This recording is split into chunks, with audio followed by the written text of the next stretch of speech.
The world we see today has not been the same in the geological past. The dramatic drifting of the continents over this globe has profoundly impacted and transformed the landscape. It has invariably transformed the landscape into major mountain peaks like the Himalayas, Andes, and Rockies. At the same time, it has led to the formation of some of the world's deepest trenches and rifts in the oceans.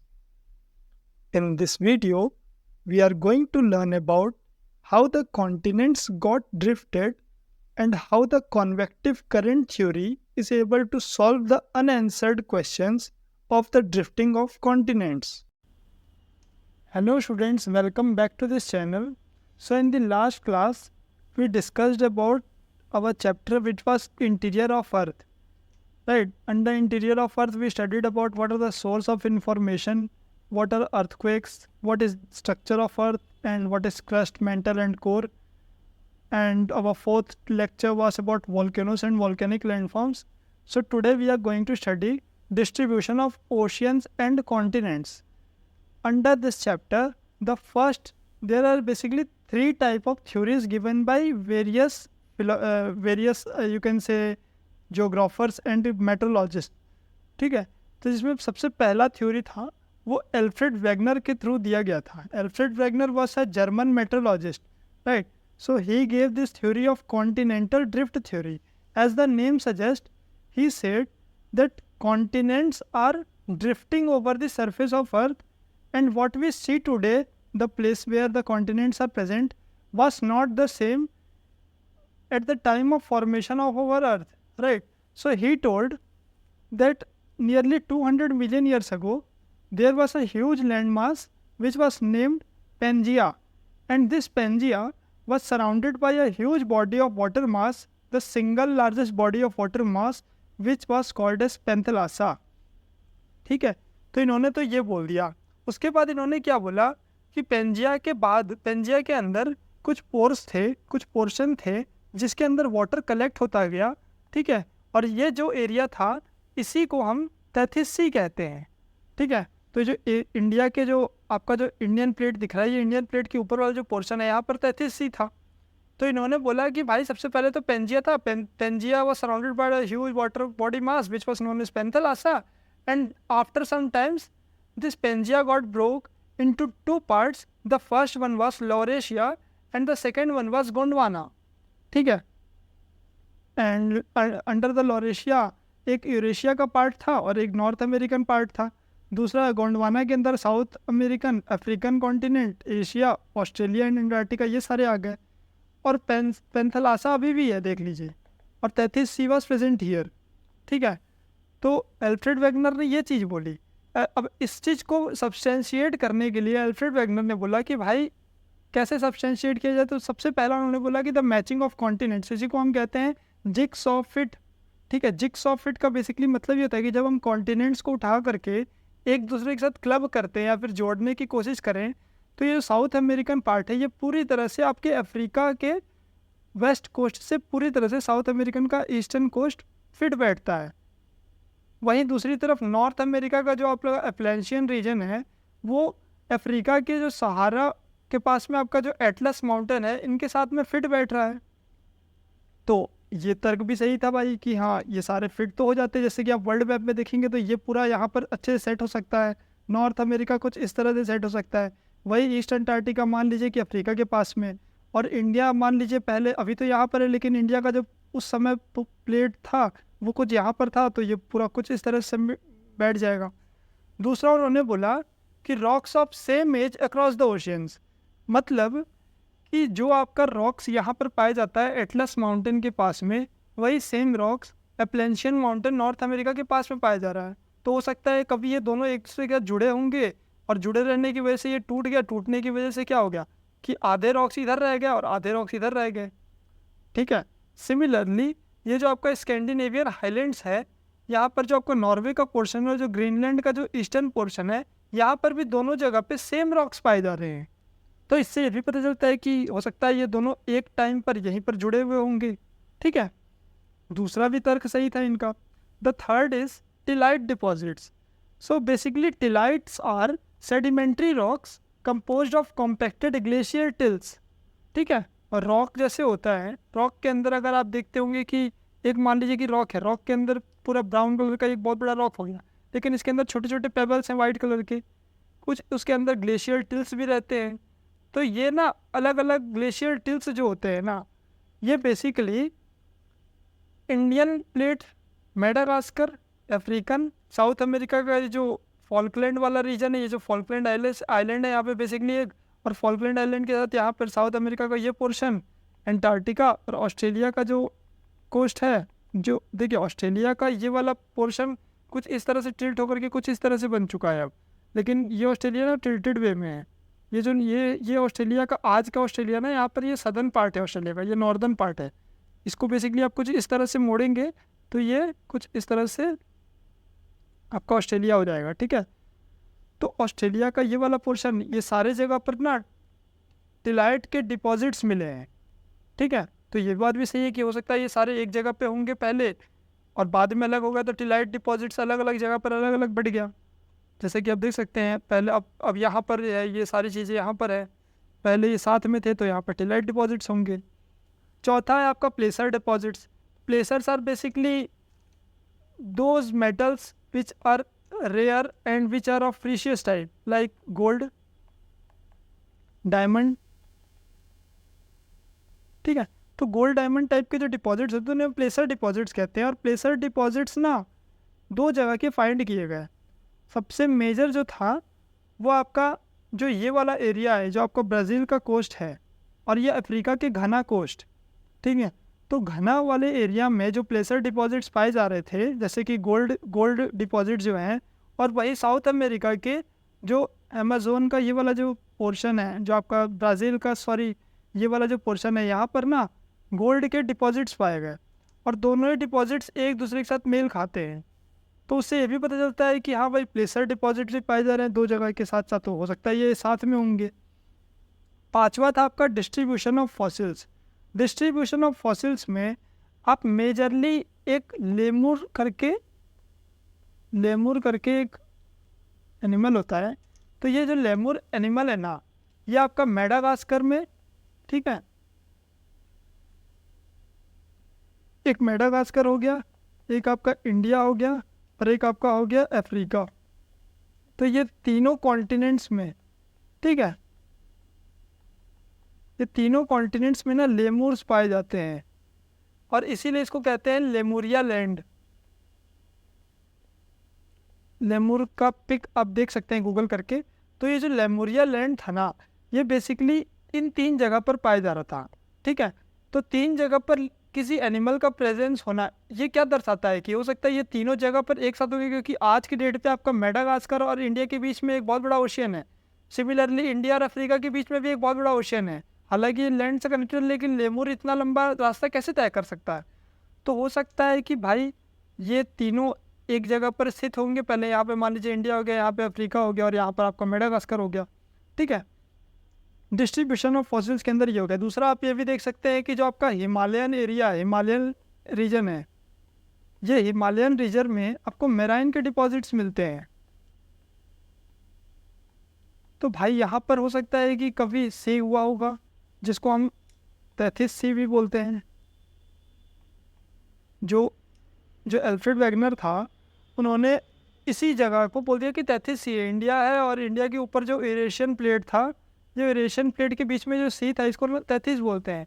तो जब Indian plate इधर move कर रहा था तो ये तैथिस सी का जो सेडिमेंट्स था वो ऊपर की ओर राइज हो गए, ठीक है। और राइज होने की वजह से यहाँ पर जो मेराइन के डिपॉजिट्स हुआ करते थे, जो मेराइन एनिमल्स हुआ करते थे, उनके डिपॉजिट्स आज भी हिमालयन एरिया में पाए जाते हैं। सिमिलरली राजस्थान के कुछ एरिया में भी हिमालय आपके मेराइन के डिपॉजिट्स पाए जाते हैं। उसका मतलब ये होता है कि ये कॉन्टिनेंट्स धीरे धीरे मूव कर रहे हैं, ठीक है।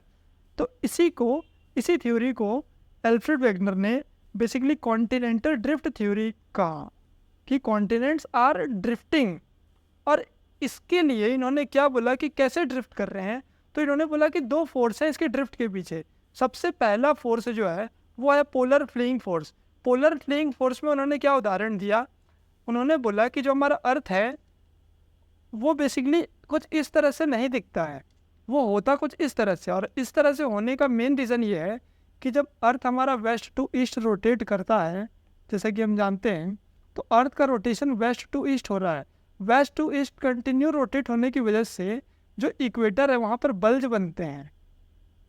ठीक, ये वाले एरिया में अगर कोई भी चीज़ है और वो कंटिन्यू रोटेशन कुछ इस तरह हो रहा है, तो हो सकता है कि यहाँ से आउटवर्ड फोर्स लगेगा कॉन्टिनेंट्स के ऊपर में, और कॉन्टिनेंट्स इधर उधर जा कर के अपनी जगह पर बैठेंगे। ठीक है, कुछ यहाँ पर अगर कोई चीज़ है और ये कंटिन्यू अगर वेस्ट की ओर रोटेट कर रहा है, तो इनके ऊपर पोलर फ्लेइंग फोर्स लगेगा। As the name suggest, polar fleeing force में पोल से कोई चीज़ फ्री हो रहा है, और पोल से फ्री होने का मतलब है इस जगह से कुछ बाहर जा रहा है।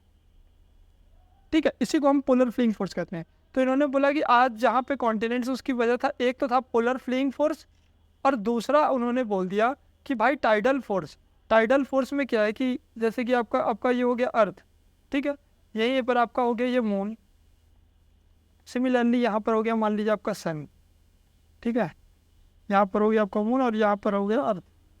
तो ये कुछ अपना ग्रेविटेशनल अट्रैक्शन लगाता है अर्थ की और मून, सिमिलरली सन भी आपका ग्रेविटेशनल अट्रैक्शन लगा रहा है।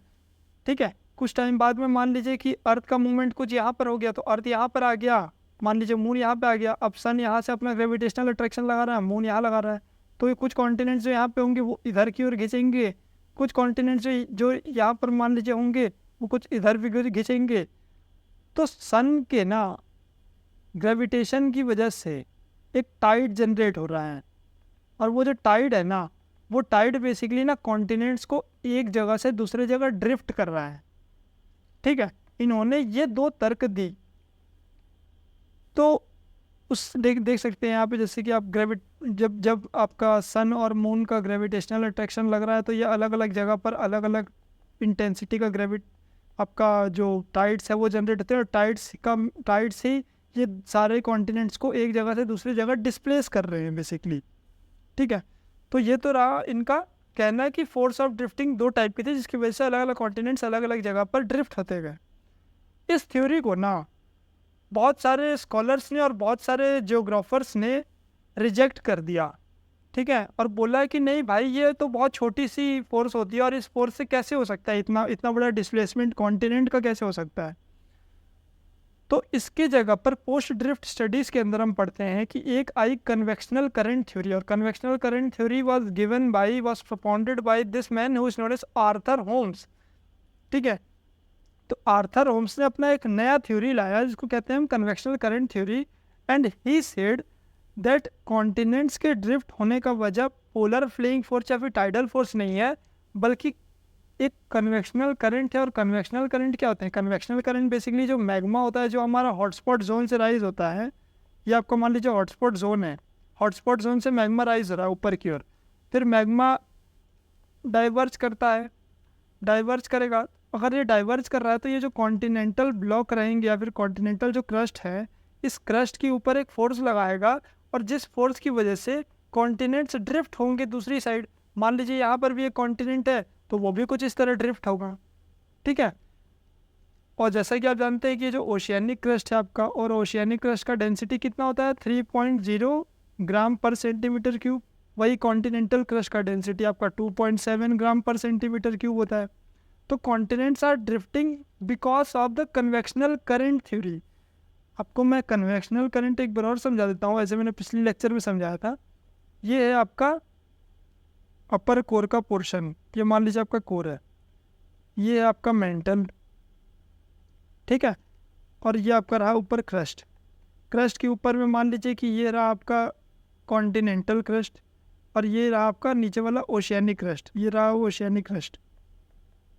यहाँ कोर से ना कोर हीट करता है, और कोर के हीटिंग की वजह से कुछ इस तरह कन्वेक्शनल करेंट्स मेंटल के अंदर कुछ इस तरह से ऊपर जा रहे हैं। ऊपर जाने के बाद में क्या होते हैं? यहाँ पर पहुँचेंगे, यहाँ पर पहुँचेंगे, और यहाँ पर पहुँचने के बाद में ये काफ़ी ज़्यादा हार्ड होता है ड्यू टू हैविंग सिलिकन। ये सिलिकन का कोर हमारा क्रस्ट बनाता है। ये क्रस्ट काफ़ी हार्ड होने की वजह से डाइवर्ज कर जाते हैं ये आपके जो मेंटल से निकलने वाले जो मैग्मा होते हैं बेसिकली। तो ये जब मैग्मा डाइवर्ज करते हैं, तो तो यहाँ पर मान लीजिए कि अगर कोई कॉन्टिनेंटल ब्लॉक होगा तो उस ब्लॉक को भी कुछ इस तरह से वो पुश करेंगे। कब तक पुश करेंगे? जब तक पुश करते रहे तब तक। पुश करने के बाद में ना ये जो आपका मैग्मा था ये कूल डाउन होना चालू हो जाता है धीरे धीरे, और कूल डाउन होने के साथ साथ में ना ये कुछ नीचे इस तरह से सबडक्शन जोन, यहाँ पे ये जो जोन होता है इसको सबडक्शन जोन कहते हैं। तो यहाँ पर सबडक्ट कर जाएगा ये मैग्मा, और सबडक्ट करने के बाद में फिर जैसे ही कोर के पास आता है, फिर कोर में रेडियो एक्टिव हीटिंग हो रहा है, और रेडियो एक्टिव हीटिंग की वजह से ये फिर से कुछ इस तरह से राइज करना चलेगा।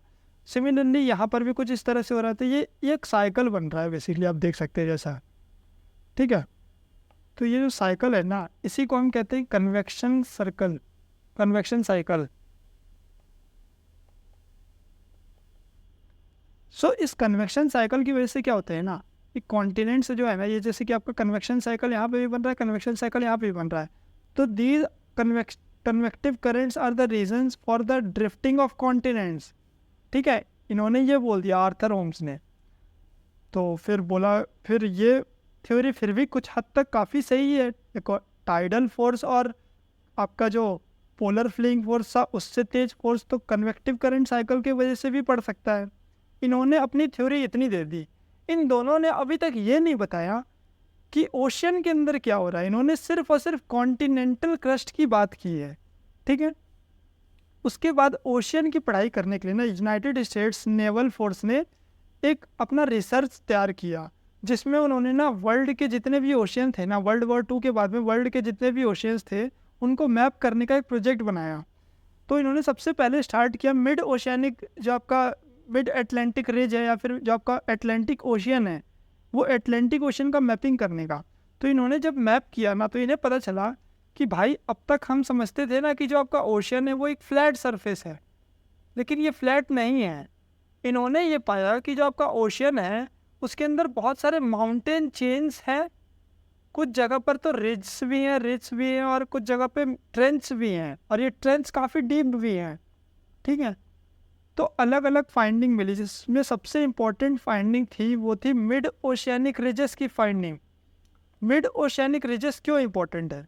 Mid oceanic ridges are basically दो पोर्शन ऑफ द ओशियंस जहाँ पर नीचे से मैग्मा के राइज होने की वजह से, ठीक है, यहाँ पर माउंटेन्स का फॉर्मेशन हो जाता है। बेसिकली होता क्या है, यहाँ पे फॉल्ट होता है, फॉल्ट होने की वजह से जो मैग्मा ऊपर राइज कर रहा था वो फॉल्ट के ऊपर से निकल करके यहाँ पर अपना लावा को सॉलिडिफाई करना चालू कर देता है, और ये लावा जैसे जैसे सॉलिडिफाई होते जाते हैं यहाँ पे, वैसे वैसे ये एक नया क्रस्ट बनता जा रहा है यहाँ पे बेसिकली, ठीक है।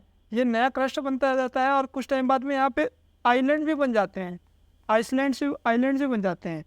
तो ये नया क्रस्ट बनता जा रहा है because of the solidification of lava और मैग्मा, ठीक है। तो मिड ओशियानिक रिजेस बहुत सारे आपके एटलांटिक ओशियन में है। ये आपका फाइंडिंग्स बताया गया, फाइंडिंग से पता चला, ठीक है, मैपिंग ऑफ ओशियन फ्लोर की वजह से। उसके बाद हम एक बार पढ़ लेते हैं कि ओशियन फ्लोर का कॉन्फ़िगरेशन क्या क्या होता है। ये इंपॉर्टेंट है, थोड़ा प्रीलिम्स पॉइंट ऑफ व्यू भी इंपॉर्टेंट है, क्योंकि कई बार प्रीलिम्स में स्टेट्स के भी क्वेश्चंस आते हैं, और यूपीएससी भी पूछता है कि आपका जो कॉन्टिनेंटल शेल्फ है, कॉन्टिनेंटल शेल्फ के बाद में अबाइसल प्लेन आ जाता है या फिर कॉन्टिनेंटल राइज। बेसिकली होता क्या है ना, आप यहाँ पे देखिए ध्यान से, जैसे कि मान लीजिए आपका ये लैंड सरफेस है, ठीक है, ये है आपका लैंड, और ये है मान लीजिए पानी भरा है आपका पूरा। जैसे ही आप लैंड से आगे बढ़ेंगे तो एक स्टीप पोर्शन ऐसा दिखेगा आपको। एक सेकंड में क्लियर कर देता हूँ इसे एक बार।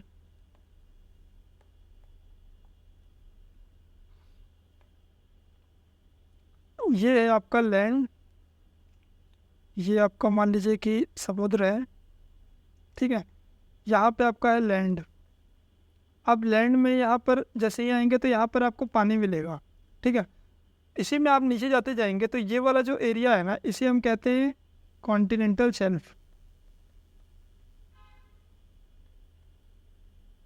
ये काफ़ी लंबा भी हो सकता है कॉन्टिनेंटल शेल्फ।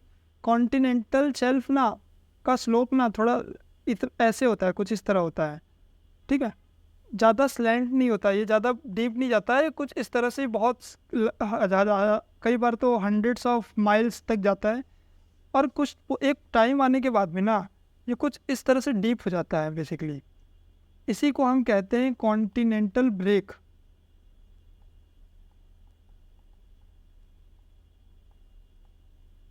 मीनिंग यहाँ से कॉन्टिनेंट्स ब्रेक कर गए हैं। ये होता है आपका जो ये स्टीप पोर्शन है, इसी को हम कहते हैं कॉन्टिनेंटल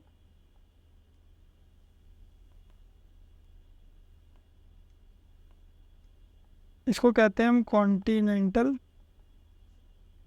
स्लोप। और कॉन्टिनेंटल स्लोप के बाद में ना अचानक से और भी डीप हो जाता है, जैसे कि कॉन्टिनेंटल स्लोप के बाद में ना अचानक से ऐसा कुछ डीप हो जाता है,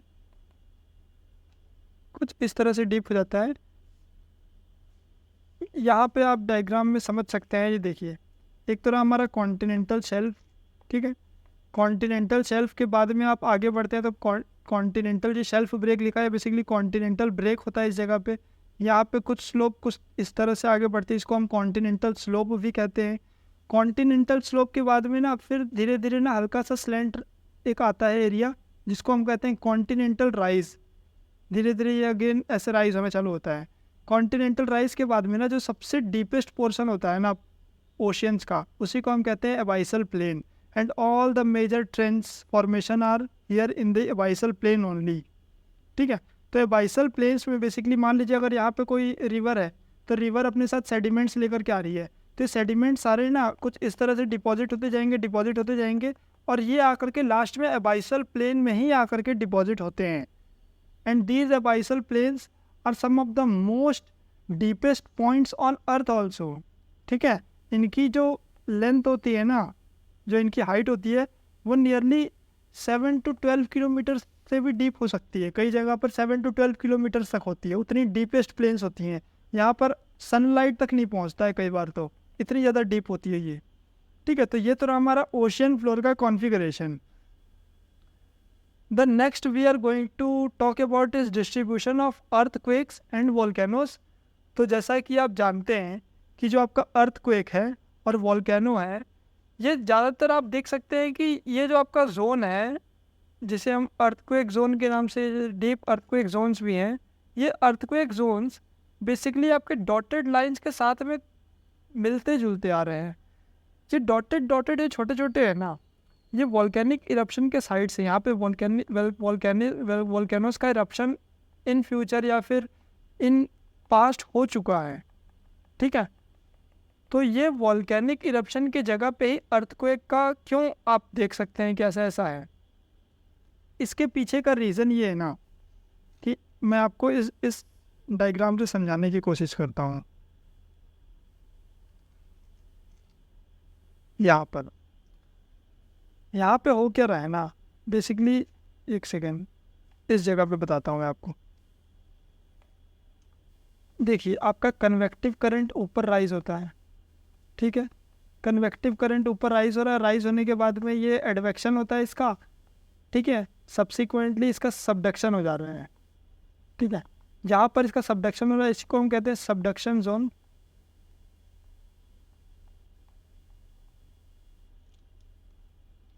तो जिस जगह पर इसका सबडक्शन हो रहा है, ये सबडक्शन बेसिकली किस चीज़ का हो रहा है, ये है ये जो एरी प्लेट है आपका, इसी को हम ओशियानिक प्लेट भी कहते हैं। मान लीजिए यहाँ पर एक लैंड एरिया है, तो ये हो गया आपका कॉन्टिनेंटल प्लेट।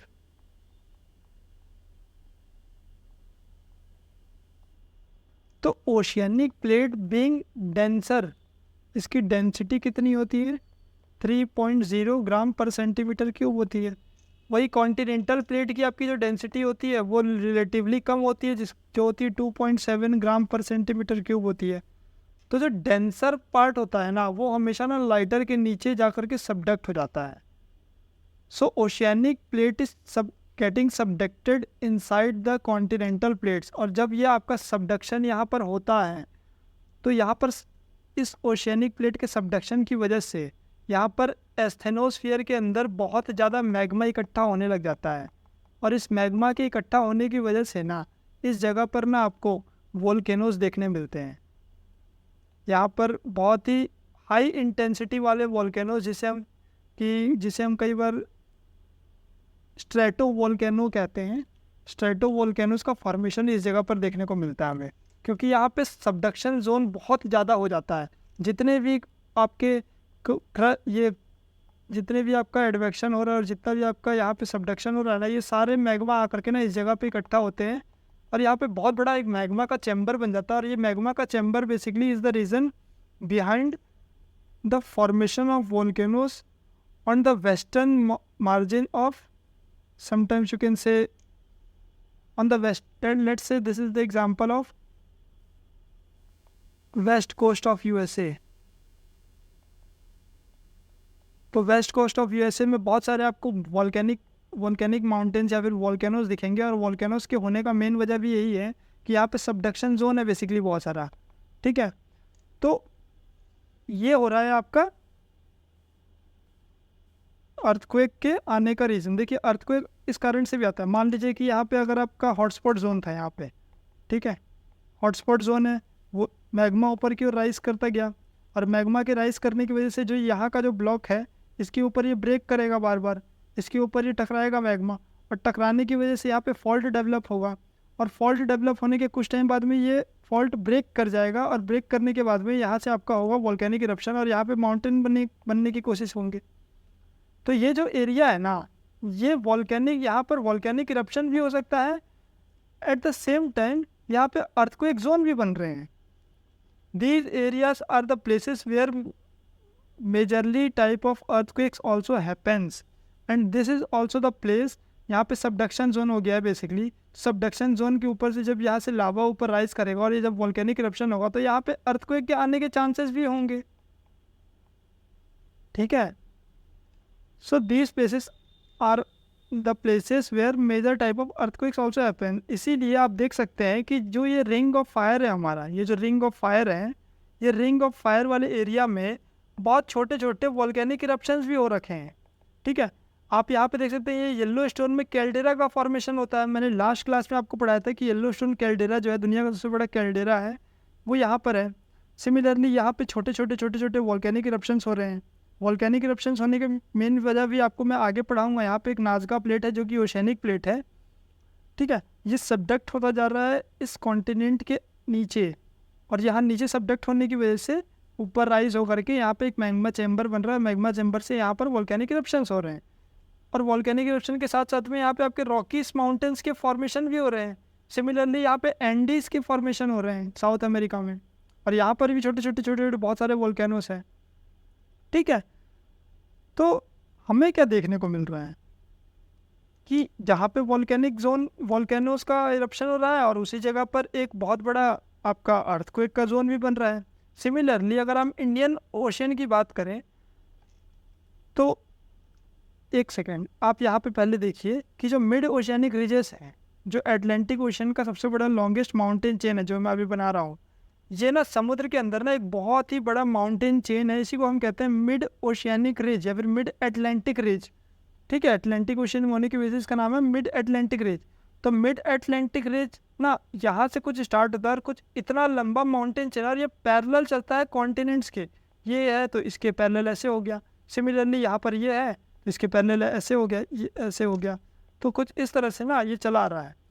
तो ये जो आपके लाइटर शेड्स वाले जो आपको डॉट्स दिख रहे हैं, ये है आपके रिजेस का लोकेशन, और ये रिजेस आकर के ना कुछ इस तरह इंडियन ओशन में भी आगे बढ़ जाते हैं, ठीक है।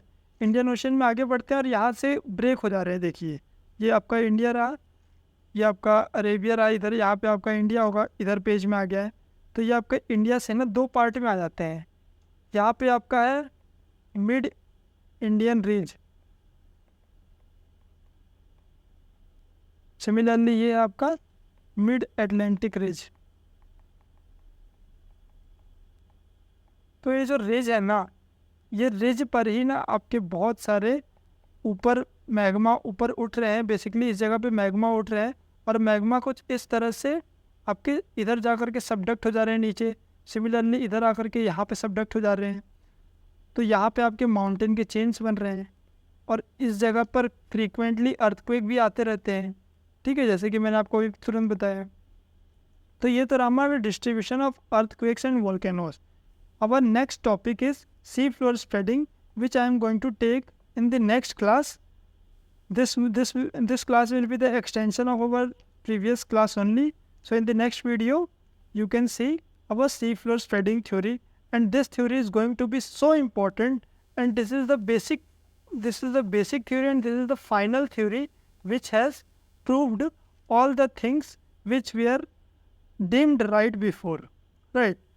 So thank you friends. और अगर आपको ये वीडियो अच्छा लगा होगा तो प्लीज़ सपोर्ट करिए, कमेंट्स करिए और मुझे बताइए कि आपको ये लेक्चर कैसा लगा, ताकि हम और अच्छा प्रयास करके आगे आपके लिए अच्छे कंटेंट्स बना सकें। Thank you.